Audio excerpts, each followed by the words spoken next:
Seperti biasa, kita mulai dengan tradisi upacara. Doa, konsentrasi, mulai.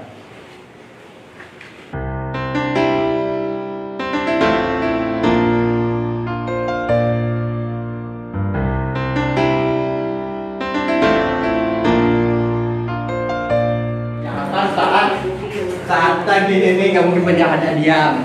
Udah lepas nih, nggak mungkin penjahatnya diam. Saya saat tadi sama Jika banting habis itu Sera sama Anissa.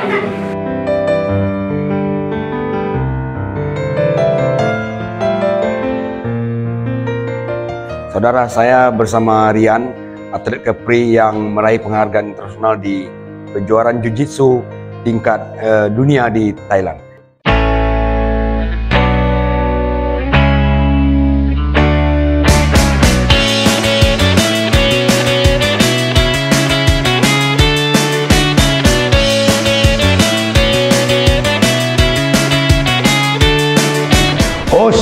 Terus, yo, Pak, yo, bagus, yo, oke, yo, nice, yo, oke, oke, kanan aja, yo, kanan, oke, lagi mundur, oke, jab, right, oke, just right. Oke, bagus. Oke, host. Inilah Jiu-Jitsu. Olahraga yang luar biasa ini. Dan hari ini kita di Dojo Kenaca Martial Arts Academy yang sekarang menjadi pusat pengembangan Indonesia Spider Jiu-Jitsu di Indonesia. Dan saya bertemu dengan Ketua Umum Indonesia Spider Jiu-Jitsu, Rozi Johendra. Os.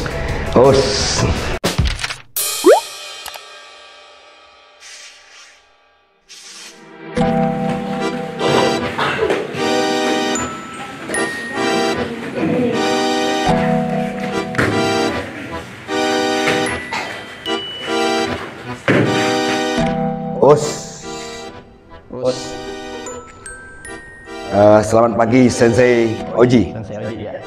Saudara, ini Rozi Johendra adalah wartawan Pos Metro dan saat ini koordinator liputan.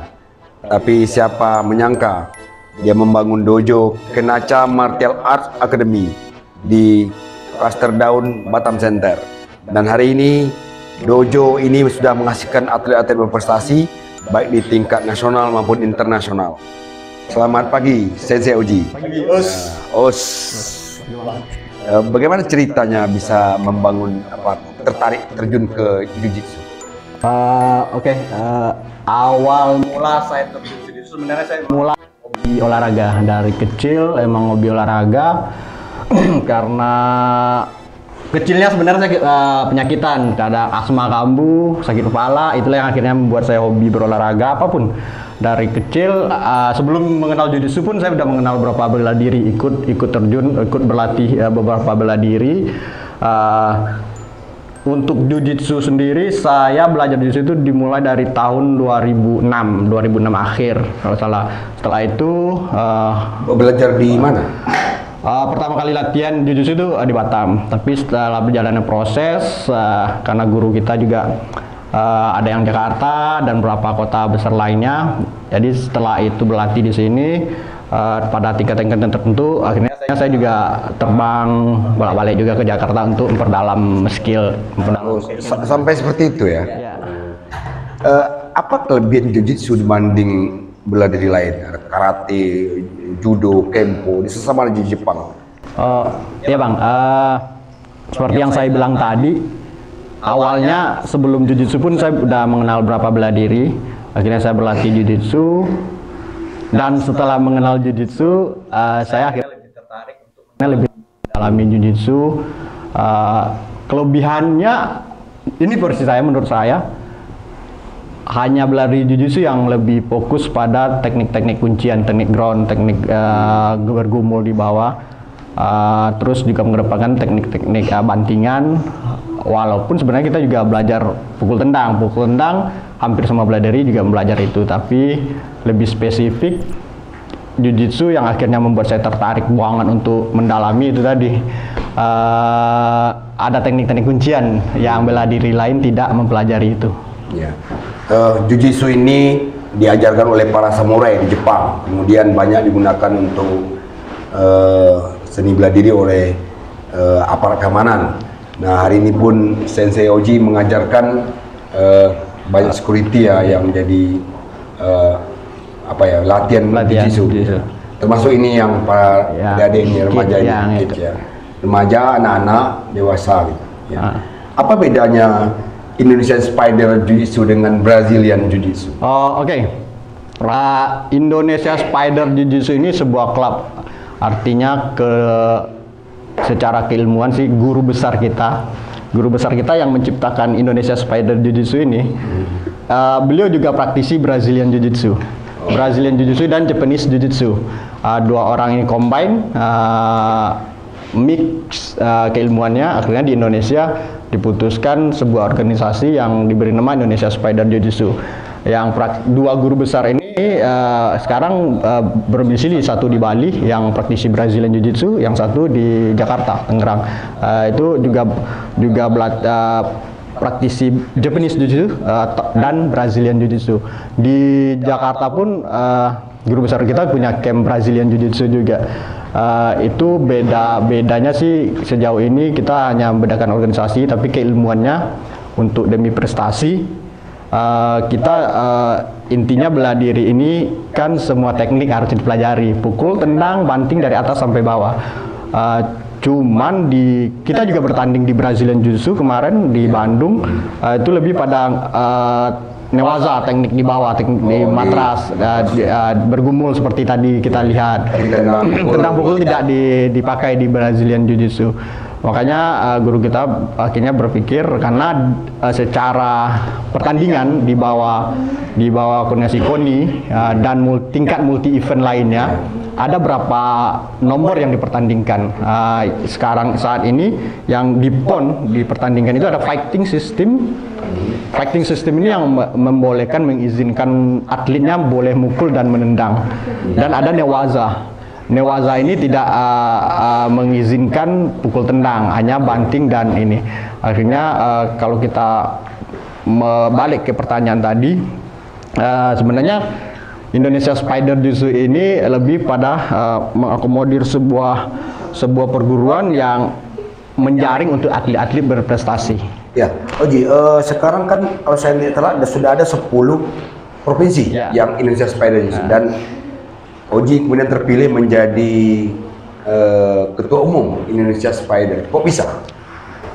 Baik Bang, kalau sebenarnya pertanyaan ini bagusnya lebih tepatnya dipertanyakan kepada founder, guru besar kami yang tadi menciptakan Indonesia Spider Jiu-Jitsu. Ya, betul.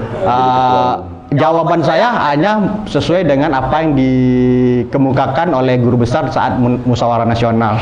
Beliau beranggapan bahwa Batam Spider Jiu-Jitsu ini sangat berkembang. Hampir 40% ya siswa secara keseluruhan dari 10 provinsi tadi ada di Batam. Itu satu yang mempertimbangkan. Berapa sekarang? Kalau 40% itu ada hampir 3.000-an, 2.500. Enggak, di Batam, sorry. Di Batam 40% itu hanya 1.000 lebih, hampir angka 1.000. Siswa. Jadi siswa ini sebenarnya kita nyebut atlet Bang. Cuma kan atlet ada tingkatannya, atlet tingkat kota, tingkat nasional, tingkat semua siswa ini kita anggap mereka atlet. Cuman kan ada tingkatannya. Oh, ini baru tingkat kota, tingkat prodi, ya seperti itu. Jadi semua yang berlatih ini sebenarnya disebut atlet, dan mereka menyebar di beberapa dojo, termasuk ini dojo yang saya bina sendiri, yang awalnya ini hanya untuk menampung. Artinya saya setelah belasan tahun mengembangkan ini di Kepri, saya sudah punya penerus, dan mereka juga punya dojo. Dojo itu sebutan untuk kita latihan. Berapa banyak dojo di Batam? Ada lebih kurang sini Der Dojo, Pelabuhan, Bakamla 5, 6, 7. Ada 9 di Batam. 9 dojo. Ada 9 dojo di Batam. Kalau yang rumah Oji dijadikan dojo itu siapa? Rumah ini, nah ini dia. Sejauh ini karena emang saya sudah dari awal, saya sangat tertarik banget untuk ngembangin Jiu-Jitsu. dan kebetulan keluarga, istri, anak-anak juga sangat mendukung. Sebelumnya saya ngelatih ke sana sini, ngelatih camp-camp, ngelatih sekolah, ngelatih tempat-tempat tadi penyalur security. Akhirnya saya memutuskan, karena juga udah banyak murid, udah banyak siswa yang juga punya dojo, akhirnya saya memutuskan untuk kedepannya saya hanya melatih asisten pelatih tadi yang udah mau jadi, plus kalau ada instansi-instansi atau perusahaan-perusahaan profesional itu saya akan handle sendiri. Nah, berdasarkan itu akhirnya saya nyari tempat, lihat-lihat, akhirnya saya putuskan untuk sedikit merenovasi rumah, karena jujutsu sendiri latihannya itu tidak terlalu kerasa kerusuk dan teriak-teriak. Kita emang disetting untuk bisa berkelahi di bidang yang sempit. Jadi pas ini saya anggap udah safety, tapi emang sih semakin luas semakin bagus, karena itu akan bisa berguna juga. Cukup banyak prestasi yang diraih oleh Jiu-Jitsu Batam dan Kepulauan Riau, mulai dari kejuaraan nasional, kemudian internasional di Thailand dan di PON. Bagaimana perhatian pemerintah? Sejauh ini mungkin ya alasan mereka satu, mereka lebih klasik anggaran, itu pertama. Yang kedua, tapi sebenarnya apa yang Rozi butuhkan dari pemerintah, dari Riau dan Kota Batam? Ya benar Bang. Demi sebuah prestasi itu sebenarnya memang harusnya pemerintah bertanggung jawab sebelum masuk ke KONI pun kita udah ikut pertandingan, cuma itu kan tidak di bawah naungan KONI. Kita berangkat single event yang artinya kejuaraan yang dibiayai mandiri. Itu kita udah terbiasa, dan itu saat udah masuk ke KONI dan kita juga pertandingkan di ajang-ajang resmi, memang sejauh ini perhatian pemerintah masih minim. Satu alasannya itu tadi, klasik soal anggaran. Yang kedua, jadi kalau atlet ini berangkat, bagaimana? Arti mandiri di sini biaya sendiri. Saya luruskan, biaya mandiri di sini artinya bukan biaya saya pribadi, tapi pihak lain yang non pemerintah. Itu kan support teman-teman kita, yang ada yang dari siswa sendiri, ada yang dari teman-teman kita, seperti yang saya bilang tadi kan saya ngelatih di beberapa perusahaan swasta juga, mereka ada dukungan juga. Artinya sejauh ini dukungan pemerintah memang minim, tapi kita berharap dan pihak KONI juga menjanjikan akan melirik bahwa kita Jiu-Jitsu cabur Jiu-Jitsu sudah bisa membuktikan diri, bisa sampai berprestasi di tingkat internasional. Ya, kita berharap benar untuk prestasi itu harusnya pemerintah lebih peduli. Iya. Oji, saya pengen tanya gini ya, apakah banyak orang tertarik dengan Jiu-Jitsu? Karena di belakangan populernya Jiu-Jitsu itu di tarung bebas, seperti di MMA, Ultimate Fighting, kompetisi UFC itu. Apa benar ya? Ya betul. Jadi gini Bang, benar kata Bang, dari awal saya berlatih Jiu-Jitsu, bahkan menyebut nama Jiu-Jitsu sendiri pun orang nggak ngerti, kebalik. Hanya sebagian kecil peminat kita untuk berlatih Jiu-Jitsu yang benar-benar udah mengerti bela diri, dan itu tadi mereka awalnya melihat dari ternyata kalau pertarungan bebas kayak MMA praktisi Jiu-Jitsu yang menang ya. Akhirnya hanya berapa sekelilin orang. Karena dia lebih komplit ya dibanding bela diri lain gitu. Karena itu juga akhirnya kayak seperti yang saya bilang tadi, dari siswa ayahnya ngantar, ayahnya itu udah ngerti bela diri yang bagus versi dia, makanya dia ngantar. Ada juga hanya kayak siswa kita yang lain, yang penting anak saya berkegiatan bela diri, ada juga yang seperti itu. Tapi semakin kesini karena sosialisasi kita juga masif, saya juga konsisten, dibantu juga teman-teman media, itu sangat-sangat membantu sekali untuk pengembangan DGPRI. Akhirnya kita bisa berkembang sebesar ini untuk beberapa instansi, sekolah, dan juga dojo-dojo umum. Saya mau bertanya ke siswa yang paling kecil. Sini saya mau ngobrol. Ini paling kecil. Ayo sini sayang. Salim. Ini cewek cantik ini. Cantik. Kenapa bisa tertarik belajar Jiu-Jitsu? Kenapa? Karena lihat ayah atau disuruh ayah atau gimana? Ayo. Kenapa? Coba. Bilang kenapa? Takut ya latihannya. Dibanting. Takut dibanting, jawab aja. Takut dibanting. Jawab. Nanti nggak diwawancara, nggak masuk TV. Jadi gini bang, mereka ini seperti yang saya bilang tadi, Vira ini lebih pada orang tuanya udah mengetahui jujitsu sebenarnya, bela diri jujitsu lebih ini. Jadi akhirnya disuruh latihan dan sekarang tertarik ya. Udah pernah ikut gerakan dulu di mana? Yuk, keras. Di Bakamla. Nah, di Bakamla pernah ikut pertandingan di Bakamla Batam kita gelar, jadi udah nggak takut lagi untuk bertanding walaupun masih kecil. Oh, sudah ikut bertanding? Udah ikut kan? Yang suara keluar dong, masa nggak ngomong? Jagoan juga harus bisa ngomong kan? Saya udah bilang, bela diri itu Jiu-jitsu hanya digunakan saat pilihan terakhir. Jadi pertama untuk bela diri adalah komunikasi. Saya sudah bilang, pertama bela diri itu sebenarnya komunikasi. Saya bilang sama mereka bang, bahwa kita tidak mengedepankan sedikit senggolan langsung pasang kuda-kuda untuk lain, jangan. Komunikasi dulu. Ya komunikasi artinya apa ya? Minta maaf, memaafkan. Saya bilang. Jadi artinya anak-anak di sini sebenarnya udah saya didik untuk cepat berlatih bicara juga, jangan hanya diam. Karena masalah itu tidak hanya bisa diselesaikan dengan yang latihan di sini selain anak-anak, remaja, umum itu usia dewasa. Roji, saya juga lihat ada kemarin kegiatan di Roji yang tentang bagaimana membekali perempuan untuk menghadapi misalnya kayak katakanlah pelecehan. Ya, pelecehan itu seperti apa? Itu saya bilang tadi bang, dari awal saya tertarik Jiu-Jitsu karena Jiu-Jitsu itu lebih komplit secara bela diri dan secara prinsip, secara filosofinya juga bagus. Inti dari bela diri kalau di kelas anak-anak dan remaja atau perempuan, inti dari bela diri itu adalah informasi. Tahu informasi apa? Itu yang saya jelaskan. Informasi adalah salah satu contoh gini. Di wilayah A itu rawan, kita udah tahu, harus tahu wilayah itu rawan. Nah, untuk bela dirinya, prinsip bela diri jangan lewatin daerah A itu di jam-jam tertentu, di jam-jam rawan. Itu salah satu bentuk bela diri. Saya bilang. Nah, kalau kita yang lemah, maksudnya perempuan dan anak itu sebenarnya secara tenaga mereka masih sangat lemah. Mereka kita ajarkan bagaimana cara mempelajari situasi dulu, memahami situasi. Setelah memahami situasi, baru memang ada beberapa gerakan untuk wanita yang simple seperti langsung menyerang ke titik-titik terlemahnya manusia. Apa misalnya? Misalnya ya langsung ke mata, nyolok mata, ke alat vital, dan itu apapun bisa jadi senjata yang ada di sekitar tubuh. Pulpen, paku, apa yang ada itu bisa kita pakai untuk menjaga diri dari tindakan-tindakan yang ya betul. Ya. Tapi itu kan prinsipnya itu udah pilihan terakhir.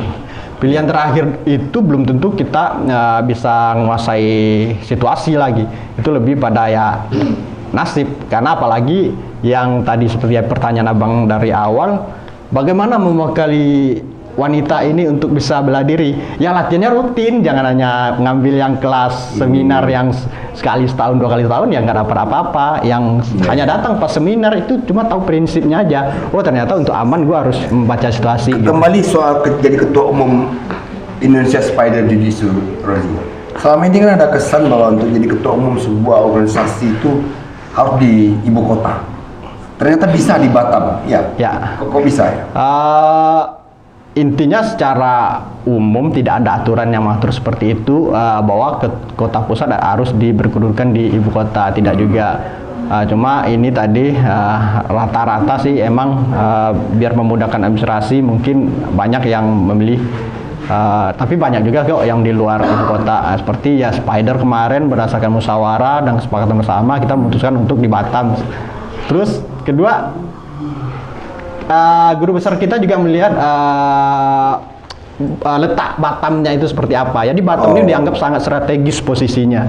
Jadi itu lihat, makanya saya juga berharap. Ya artinya tidak mesti di Jakarta. Tidak mesti di Jakarta, karena di Batam ini kita sangat strategis sekali. Strategis pertama untuk akses ke ibu kota pun sangat mudah kan. Iya. Dan kalau misalnya ada kejuaraan di Thailand, di Malaysia, di Singapura, itu lebih dekat kita. Orang-orang itu lebih mengandalkan kita karena pertama, Bang, Jiu-jitsu ini sebenarnya di daerah tetangga seperti Singapura, Malaysia itu udah sangat berkembang juga, dan mereka sering bikin event-event, lebih sering mereka bikin event, bahkan event setingkat kota pun mereka sangat sering, bahkan sering juga mengundang kita yang di Indonesia untuk bertanding. Oke, kita cut dulu. Saudara, Jiu-Jitsu ini sebuah seni bela diri yang lengkap seperti disampaikan Sensei Oji, mulai dari pukul, tendang, kemudian bantingan dan kuncian. Ikuti terus Stok Atas Stok. Are you ready?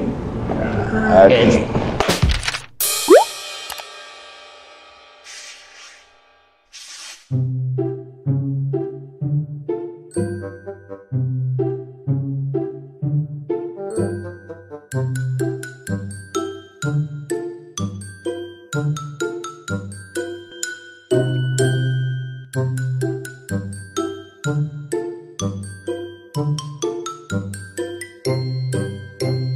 Bulat, kaki kiri depan, tangan lindungi rahang dan pucuk, oke? Pukulan jab, lurus kiri, oke, right, oke, masuk hook, lagi go, angkat, oke, tinggal main, go, ya, lagi. Oke, nah nanti semuanya next kita ambil materi striking, materi stand up fight. Jadi karena di Jiu-Jitsu seperti yang Sensei pernah bilang, di Jiu-Jitsu itu banyak nomor pertandingan. Ada yang newaza ini nggak boleh ada pukul tendang. Ada namanya fighting system, boleh memukul, boleh menendang, membanting dan mengunci. Next ada juga show. So ini seperti yang lebih kurangnya seperti yang kita tampilin saat atraksi, dan itu juga ada nilai poin-poinnya. Oke, semua siap? ISG? Semangat ISG?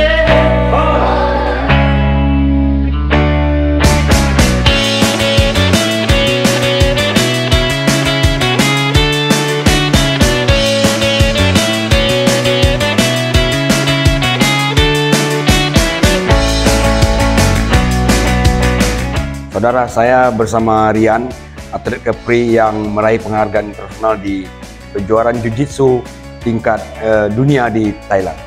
Bisa diceritakan Rian, gimana bisa meraih prestasi di sana? Siap, awal mulanya saya ikut bela diri Jiu-Jitsu atas bimbingan Sensei Oji. Alhamdulillah saya terpilih untuk memperkuat timnas Jiu-Jitsu Indonesia di kelas 56 kg. Saya berangkat membawa nama Indonesia untuk bertanding di kejuaraan tingkat dunia. Saya melewati beberapa tahap. Di sana saya bertemu dengan atlet-atlet yang luar biasa, yang rata-rata kemampuannya di atas saya. Di saya termotivasi untuk lebih giat belajar, lebih giat latihan supaya bisa. Itu lawannya dari mana? Lawannya dari Thailand, Arab Saudi, dan negara-negara Asia sana. Gimana perasaan Rian ya bertanding melawan atlet-atlet dari luar itu?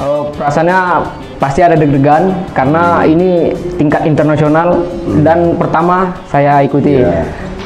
Itu kenapa bisa mulai perunggu ya?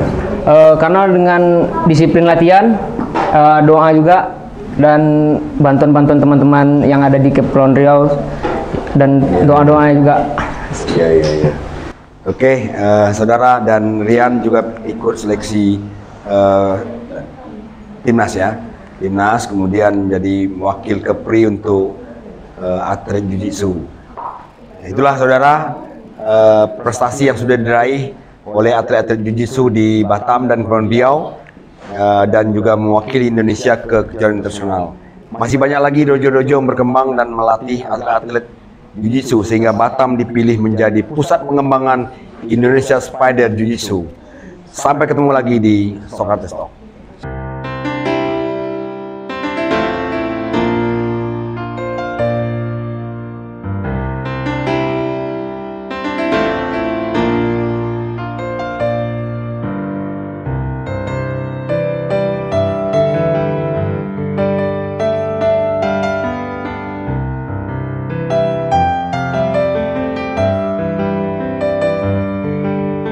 Inilah Indonesia Spider Jiu-Jitsu.